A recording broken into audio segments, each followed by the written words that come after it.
start your business to go to another level. You must try to learn and hear something new. So make the change today. So don't procrastinate and see your business grow and change. So check out Testing Results, yeah, with Toni Harris Taylor.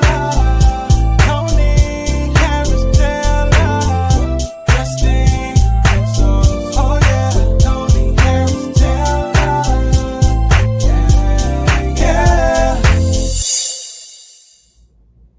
Hi, this is Toni Harris Taylor with another amazing author in the book Lead Loud: Entrepreneurs Building Legacy Through Leadership. And when I tell you my next author is a true leader and she is leading loud, you'll see through her story. Let's welcome Dr. Marisa Williams. Thank you, Toni. You're welcome. So, in your own words, take your time, introduce yourself. Okay, hello. My name is Dr. Marisa Williams. I am a child of 5 children from Lake Charles, Louisiana, the oldest. My mother and father were 20 years apart. Dad had 2 years education, could not read nor write, but wound up being a chief operator at a refinery where he stayed 45 years. He was born in 1928. Wow. And so he brought a lot of history to our family. And his one request for the 5 of us, and there are way more before he married my mother, but the 5 of us were given the challenge of doing twice as much as what he had accomplished. And so we had to further our education. We had to look for opportunities. He put me in private school to polish the way I spoke from Lake Charles, you can imagine. And my children say they still hear that little, twang when I'm tired. But he did all that he could to make sure that we achieved more than what he did because of the times that we were in and the opportunities that we had. Anyway, I feel that Daddy smiles on me every October. He, because he was so much older than me, he was 42, I think, when he had me, the same age that I was when I had my triplets. Okay. And he spent my entire life preparing me for when he would leave me behind. And that is the same thing I tried to do for my children. And so in doing that, he would tell me to celebrate his life and not his death, which means every October, which is the month he was born, I do something drastic, right? And Toni, you're pushing me to do something drastic this year, way beyond my comfort level. And I'm going to do this because I know it's what Daddy would have wanted me to do. And and so in doing that, we also got the name of our company, A Hug Away, from that, because my mother was the stern one in the house and my daddy was always there to hug on me and love on me, when mom's words were so harsh. And so that's my inspiration. I've got an honorary doctorate degree in humanitarianism and in entrepreneurship, doctorate degree in business, education degree in supervisory leadership, a school teacher for 12 years in business education. Actually, I failed math in high school and wound up getting a minor in it in college. So that was a big to-do in my life. But yeah, here we are today, triplets later, Wow. Mother of triplets. Now that's drastic. And there's a whole story behind that. We'll come back to that. But right now, what inspired you to become an entrepreneur? You come from a family where your dad worked 45 years. entrepreneurship probably was not a topic of conversation. Maybe it was. But what inspired you to become an entrepreneur rather than going to get a job? Okay, thank you for the question. So, Daddy did all types of work. Okay, besides being that, that at the oil refinery on the weekends, he would do mechanic work for friends. He started a tree business, and so Mom gave us an opportunity to excel in one area, and we could choose what that was. Because Mom and I didn't agree on things, of course, I chose to be under the tutelage of my dad. And so he taught me to swing motors. I was out there working on engines with my daddy. Oh, Yes, and I enjoyed it in our backyard. I remember doing things like, Toni, we bought a house and jacked that house up and redid the foundation. We remodeled the inside with paneling back then. I wow. mean, yes, my hands are still hard from everything. And so, just having that background and doing something instead of the norm, but oddly enough, what really, really turned my head into being an entrepreneur, 10th grade, sitting in my civics class, my teacher walks in and he writes the word entrepreneur on the board. And my life changed that day. Besides supercalifragilisticexpialidocious, my second favorite word is entrepreneur. And he explained what that was, and it just fit. I knew one day that that's what I would be. And actually, my very first job was tutoring. And I tutored math while I was in college. And we made Wow. that happen. Well, you said a mouthful. You failed math in high school, and then you became a math tutor. Yeah, That's drastic, if you will. But also interesting that the teacher, and I get it in civic teaching about entrepreneurship, how that changed your mindset as well. So let's talk about leadership. How do you define leadership in your words? And how do you lead loud? And Lord knows you lead loud. So how do you define leadership? Let's tackle that piece. okay. So I have a small but common problem is that I am the absolute last to see my assets. Mm. So I feel like what I have is just born inside of me, God given, and therefore natural. It's part of my personality that I once thought was abnormal and something to hide growing up. I didn't fit in. But Toni, that's because I wasn't made to fit in. Mm-hmm. I was made to be different. Mm-hmm. I was made to break the mold because God made that mold, right? Yeah. Yeah. Yeah, and he only made one of me. So I think just like failing math and then wind up helping others in it through my hardship, and Lord knows I put my own self through hardship. Life brings enough, right? Right. I made decisions that caused my own hardships. And in doing so, it's like God allowed that to happen just so I would come through with an even greater testimony. Mm-hmm. So, failing math in school, I was in the place to know what it felt like to not understand concepts and even what could have been going on in those classrooms that caused those children not to get it in the first place. Mm-hmm. So, I think being a leader to me is using what God has given you to be able to help others. And Yeah. he does the rest. I'm the vessel. That's all I see myself as, this beautifully made vessel. But he puts everything inside and he just fills it up. So how do you lead loud now? Tony, I've always been loud.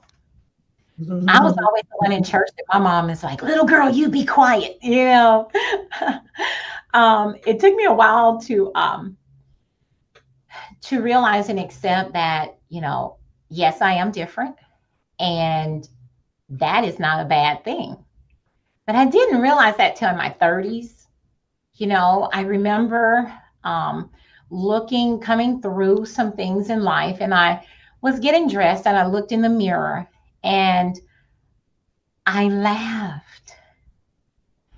I Mm. absolutely gut level laughed at the fact that I am a black girl. I am a white girl in a black girl's body. I love just doing things off of the top of my head. And what I realized is that God gave me, even though there may be someone that looks like me, there is no one else that has my personality. Sure. Sure. Yeah. And so, with that being said, I could now laugh at myself Yeah. and Yeah. use that in order to help others. Yes. So Tony, with my leading, it's like I look back and I realize I've led. I'm just me. Yeah. Well, being the oldest of 10 children. No, actually a five plus maybe a few more than now that mom's no longer here. We can mention. So that helps instill leadership qualities in you now as well. But now you are an employer and you've got employees to lead, including family members. Then you've got these triplets, and oh, wow. So tell me about a moment when you had to take a drastic step to grow as a leader. And what did you learn from that? Hmm. I think it had to be first thing that comes to mind. There's two. The first thing that comes to mind is I was here one evening. My triplets were 1 years old. Got a phone call. It was raining and it was a doctor. And he says, "Hey, do you do pediatric hospice?" And Tony, I had 6 losses. Okay. Tried 6 different times to have children. And so I lost. Okay. And I told this man, "Oh no, I pray for the family. I'll pray for the children." I'd experienced so much loss, I couldn't contemplate that, right? Hung up the phone. And it was the second time I've heard this voice. So I knew who the voice was. Mhm. And this voice said, "Marisa, how dare you? Mm. I, who have given you not one, not two, but 3 healthy children, all because you asked. And you have the audacity to say no to parents and children, you who know what loss and hope feels like." And so, Tony, after that night, I was on a tangent to be able to service families with children with terminal diagnosis. Wow. Wow. That is drastic Yes. The second because one, and I'm sorry, the second one was when my company was failing three Mhm. digits for almost 4 years. I stepped back to raise the kids, and I came back in with this company that I didn't know what to do with, and had to bring this company back into the green. And it took me, now I must tell you, I knew that God had told me to come back to work. And I'm looking at the financials at my desk and I'm like, "Oh my God, what am I going to do? Should I close my doors? Really, you sent me back to this." And that same voice says, "Marisa, I am not a God of how things look." Mm. And in a year, right at a year and a half, I've been able to turn my company around. And we're seeing more green than I have in over 6 years with only 5 loaves and a few Wow. pieces of fish, Tony. Wow. Wow. Wow. Very, what a great testament. And what I heard you say is you learn to be obedient. Oh, yeah. You learn to be obedient when you hear that voice, right? And you just take the step. And I know that feeling. I know that so well. Like, you want me to do what? Oh, okay. And now you're on the other side of that, and you can see what exactly why and what came from that. So, what legacy are you intentionally building through your business? When you and I first met, I told you that I did not know what God was up to, but I knew he was up to something. And so just being open and just being honest and allowing him to do with me whatever he will, because my best ideas got me so, discombobulated. Um, what I have realized is that I want to be able to help others whose visions may have been maybe the light have been put out. Mhm. Maybe they had a vision and so much has happened to them that they've forgotten about that vision. And so and writing my book, my personal book, is going to be hard because there's a lot of things that a lot of people don't know, Yeah, and I'm at the yeah, question, do I share this? And I know I must, because it's going yeah, to help someone. you correct. know am I ready to be that open? But that's the kind of legacy that I want to leave, is no matter how hard the road gets, to be able to trust that there is a bigger purpose for Correct. what's going on. Correct. And whether Now, that goes to my children or to some hurting individual is not for me to say. so I also want to mention here that you're intending to franchise a Hug Away, which is going to spread the legacy exponentially, because when you bring on franchisees with your vision and they are all over the United States, and I know you think globally, so but that is going to outlive you. And teaching your hugging philosophy to your franchisees so they can share it with their clients. That's a big intentional legacy. And I'm proud to say that we've had those conversations, and I'm going to be instrumental in helping you with that. And So, oddly enough, just timing hot off the press, this just came in where Hugversations is now in print. And I'll do my yay, first Hugversations dinner. Uh, yay. Thank you, Toni. You are welcome. That came from our coaching. Yes. And so she's taken my table for 10 concept and put it on steroids. I love Hugversations, by the way, because the people that you're bringing to the table there, they need that love. And those are those medical professionals and social workers that are your referral partners. So, how has your leadership impacted your family, your community, and your industry? So, your family, your community, and your industry.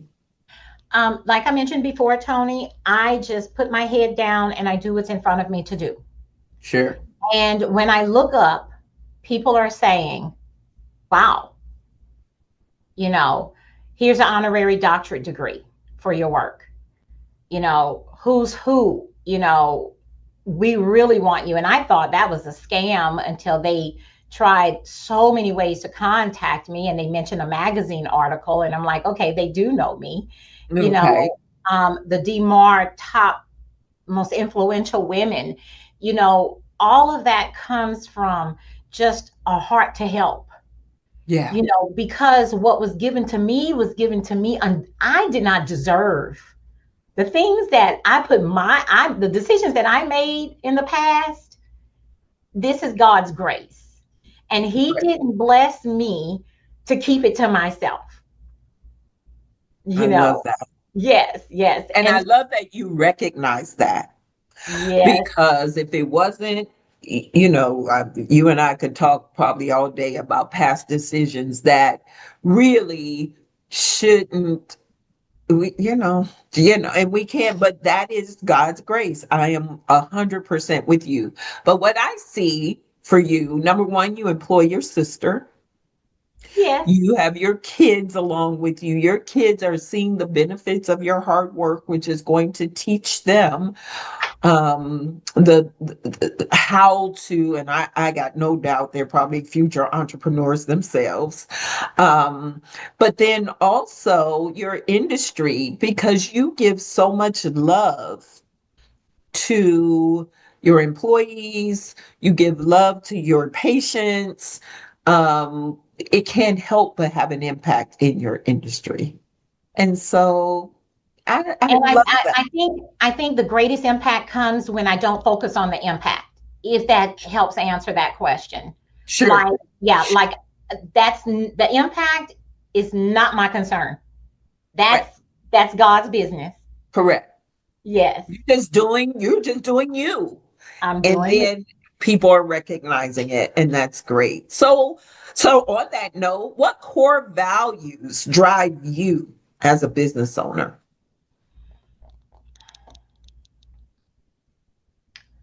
Loving others as I would have them love me. You know, giving to others as I would want to see them give to my children. You know, always being mindful that it's not about me all the time. You know, I'm human. So, Sure. yes, I want it to be, but that mean voice on the phone might have nothing to do with me, Tony. You know, really. Correct. Most You of the know, time it doesn't. yes. And so, how can I be impactful to bring a difference in someone's life and realizing that when we meet, it's never by coincidence? Yeah. What is the purpose for that meeting? You know, even if I walked away crying, what lesson did I learn? You know, Yeah. Yeah. did I answer your question? Yep. Core values. Yep. You sure did. Loving others the way you would want them to love you. So love is your core value, especially in your business. So I love that. When was the time you want to give up, girl? And what kept you going? Go. Every time I wake up and I don't feel 100%, Yeah. right? I Yeah. mean, you Well, know, let's talk about the time because you shared it already where you were in the red. yes. And so I know when you were in the red financially, you had to have thought about like setting this to the side, cutting your losses. What Well, kept you going? n- not so much then because I paid tithe no matter what. So I knew I would be okay. I didn't know if a hug away would be that vehicle to make sure I was okay, but I knew that I would be okay. So I wasn't worried. The most recent time that I thought about just walking away was maybe 3 weeks ago. I had a state audit. Oh, Yeah. And I think to myself, I'm like, I'm too tired for this. You know, my back hurts now, my hips hurt, and they brought three in here for 25 25 patients. They sent three auditors, and I was expecting them 6 months from now. And, so they were 6 months early, and so the thing was, here was the thing. Single mom, my children are at basketball camp, no one else to pick them up. It was the last day of camp, the last time I would have to see my three children play together on a court, right? Because now they're going to seventh grade, they're going to be separated. And I had to pick them up for 2:30. It was 2 o'clock. And I told them I have to go and pick up my children. I have no one else to pick them up. And they asked me so many questions as if they did not even hear the fact that my children would be stranded. wow. I wanted to walk away. I wanted to Wow. walk away. But what I realized is that despite the fact that I'm a single mom, I do have, triplets. Other people in this company also have families, and they Yeah. depend on a hug away. Yeah. There's patients. I mean, even though there were 25 active, we service at least 900 a year. They depend on us to be here. So yeah, the calling is bigger than me or my triplets, actually. Yeah. How do you show up for your team? And I think that the answer you just gave was one way you show up. But how do you show up for your network and your team when things get tough? I share the difficult situation.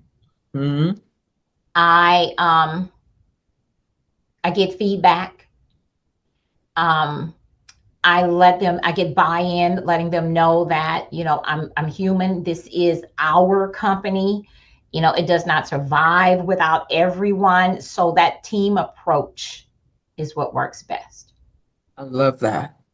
And I know you foster that because I've experienced some of that. And so team is especially when things are hard, pulling together is key. Okay, so what's the best leadership lesson you've learned from failure or rejection? Mm. The worst situation is always going to be the best teacher. Say that again for those in the back of the room. Yeah. The worst situation is always going to be the best teacher. Wow. Yeah. That's amazing. You have to hold on, though. Yeah. Yeah. Yeah. Don't give up. Yeah. Don't quit. Keep going. And you won't see that until you are long down the road and looking back on that failure, that rejection, that it was like, that was one of the best things that could have happened to me.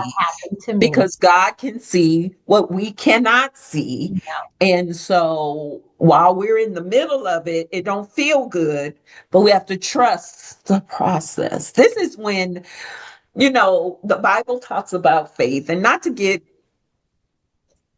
religious or whatever. We're not religious. We are very spiritual sisters. Yeah. And so the Bible talks about faith, right? And people say they have faith, but how do you know you have faith until you experience failure or rejection? You do not know you have faith until that faith is need to be the switch of faith needs to be turned on. Yes. And so when you experience as an entrepreneur failure or rejection, that's when you turn on the faith and say, okay, I'm just going to trust the process and trust me. Trust me. I live it all the time. And here's the thing, as a coach, as a business coach, I live it not only for myself, but for my clients. I'm like, just hold on. I know it don't look good today. Please, client, just hold on. Trust me. Trust the process. Trust God. This is when faith in yourself, faith in the process, it will turn around if you keep showing up. Yes. And what I've realized is that hardness, that lesson that turns that into a diamond doesn't shine the brightest until, like you said, you have to look back and realize I came through that. And you're looking back because you're picking up that experience to hand it over to someone else. And that's when that diamond shines the brightest. And that lesson is fully learned, that I went through that, so that God loved you so much that he allowed me to go through this and this moment so that I could share it with you and give you hope. That's powerful, sis. All right. So how's being a part of a community like the Drastic Results, the PPP program, helped you to lead faster? Well, Toni, like you said earlier, you put the table of 10 on steroids. And and from that, I mean, I can't wait to see what that turns out to be. You've really helped me in just this short period of time. The relationships that I've made, it's more, you're my very first business coach. And I feel like we're family. Yeah. Yeah. We do become family. Look, warning to everybody listening. You work with me, you become a sister. I'm just saying, or a brother. We do become family. But look at you now. We're getting ready to do speaking. Yeah. We're getting ready to do, and I'm loving that because you're going to speak in front of a group here in Houston. I feel confident that's going to come through, but it's just going to put you're going to love it because you're going to get so many hugs. When you're in the front of the room, people love on you in a different way. You're going to be addicted. So I'm excited about that. The other thing I love about you is we're in a chat together and you give so much encouragement to the other members. So you are really one of the bright lights that shine Thank in you. our group. And I appreciate that. Thank So you. who inspired, I think I know this answer, but who inspired your leadership style and what qualities from them do you now embody? My daddy. Your daddy. I knew Yes, it. yes, my daddy. And there's something that I'm always aiming for, and that's commitment. He was at one place for a very long time. And you and I spoke about this before on a different interview where I think I have undiagnosed ADHD. Yes. Me Yes, too. I want to do so many other things, but to make a commitment to a cause and be there no matter what, I think Yeah. is the biggest lesson that anyone could learn. That no matter what happens, that person can depend on you. And oddly enough, I am marrying a man that is his number one quality. I mean, that's how we met. I couldn't find anyone after COVID to come and help me out in this building. And I remembered this man that I ride motorcycles with that does woodwork that I could call on. And he showed up and he's teaching me and my triplets this. And it's not a pretty lesson, but I'm committed to being committed. I love that. Awesome. Awesome. Awesome. What bold, drastic moves helped you stand out to grow your business? What have you done to stand out to grow your business? It was actually a negative decision to reduce services Mm. so that, and someone asked me early on, do you want to be a broad pencil or a sharp pencil? And I've made a decision lately to be that sharp pencil. Yeah. And that was a hard decision because the economic outlook on healthcare is not good. Mm. And our elderly deserves better than this broken Medicare and Medicaid system. And so the decision that I had to make was to cut back on services so that we could focus on those that we could really, really help with the resources that we have, which means paying higher salaries to our clinicians to make sure that they do good jobs. Yeah. Yeah. Yeah, let's not talk about this system, girl. But I know that it's an unconventional thing to cut, but sometimes you have to take a step back to move forward. And it takes a bold, loud leadership to do that. And sometimes people don't understand. So kudos to you for that. So what advice would you give someone who feels like they're playing small in their leadership? Get drastic. Great advice. Be an entrepreneur. Go back to what drove you to step out on that faith, and ignite that vision over and over and over. But you have to ask God to give you the vision. Yeah. Yeah. How are you helping others to rise as you rise? Igniting visions. Yeah. I have, yeah, with your help and hugversations, it's becoming a real thing, Toni. I'm coaching. Yeah, it's no longer going to be free. Yay. Good. Because free doesn't help the person you're helping. So No. they have to be invested. And I love that. And I love that you're doing igniting visions. And we're going to work that into your signature talk as well, so that those who are in your audience who see themselves doing something greater can be attracted to you. The other thing you're doing is you're going to franchise. And that is nothing but helping people to rise. And Yes. you rise as you help them to rise. So there's so many big things coming down the pike for Dr. Marisa and a hug away. I am excited. So this is my final question. And that is, at your funeral, what do you want people to remember about you and the work that you did? I lived. I lived and I have no regrets. Yeah. Yeah. And I'm going to add, you lived and you loved, Oh, thank you, Toni. because that's how you show up in the world. You show up in love and a hug. And I love that so much. Well, tell everybody how to get in touch with you. Well, info at ahugaway.com. Also visiting my LinkedIn page. And I'm just going to reach out there and give my personal cell number, but you have to text me. And that's 832-868-4009. Again, it's 832-868-4009. Thank you, Toni. So if you have loved ones who need care in the Houston area, reach out to Dr. Marisa. If you have a vision in your heart, in your head that you want to bring to life, reach out to Dr. Marisa.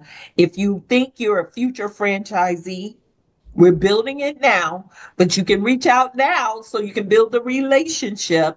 Because let me just say this about the home health care businesses in my portfolio currently: those franchisees are $1 million revenue producers. And it's only going to become more because the silver tsunami is here and people are needing the help and the caregivers are needing the help. And so let's just watch Dr. Marisa as a hug away becomes a household name. Thank you so much. I appreciate you. This is Toni Harris Taylor saying take a drastic step today for a fantastic tomorrow. And we'll see you next week with another author. Best thing